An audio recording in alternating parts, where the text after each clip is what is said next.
So my name is Amy. I have been diagnosed with anxiety, depression and post-traumatic stress disorder. Mental health first impacted me in terms of depression and anxiety at about the age of 13. I had some issues with being cyberbullied and I had some trouble with my health, and my granddad passed away and everything happened at the same time. The day before my granddad's funeral, I discovered that my 5 closest friends had created a hate page about me on Facebook, listing everything they hated about me, and that was the first time that I attempted suicide.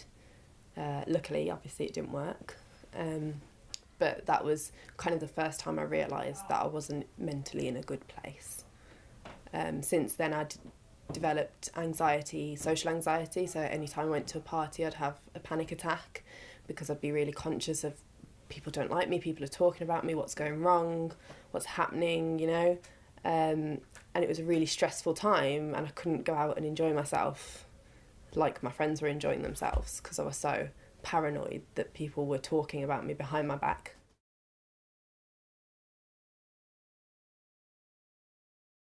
I think the pressure for young people nowadays has changed so much. The pressure to always be good looking or to always have the most likes or to always, you know, social media comes into play a lot in terms of the pressure on young people and children. You get 13, 14-year-old girls I see on Instagram that I think they're about 20. And when I read their bio, I realise they're 13 or 14 because they have to dress themselves to look older to be acceptable within their friendship groups, which I think is so upsetting. You know, you're a kid, just enjoy your life being a kid. There's so much pressure, and I think there's so much more availability to knowing about mental health, which is good in some ways. But I know for myself, I used to self-harm by burning myself in the shower, which was kind of an alternative to cutting myself because I didn't really like the sight of blood.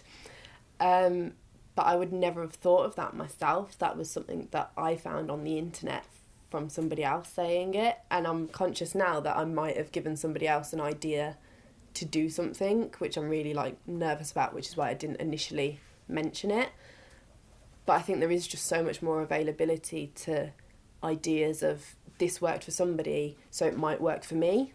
Burning myself in the shower didn't really work for me, so I wouldn't recommend it. But I just think there's more accessibility to how do I self-harm, what are the advices for that? And it's like you wanna advise people to be safe. And yeah, there's just so much pressure with the internet on and everyone's so much more connected now. Like for me personally, with the hate page, I didn't think I was being bullied. At school we all got along really well, and then they went home and they'd write things on Facebook about me, and it was never meant for my eyes to see.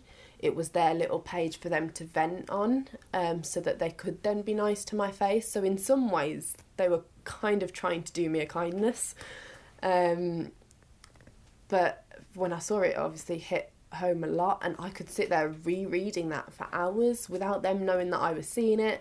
You know, it didn't just stay in school, it followed me home, it followed me wherever I went, it was in my pocket on my phone. And I think that's the problem now with social media, that there's no escape. You know, 50 years ago you get bullied at school, you go home, the bullies aren't there. Nowadays, wherever you go, the bullies are still there.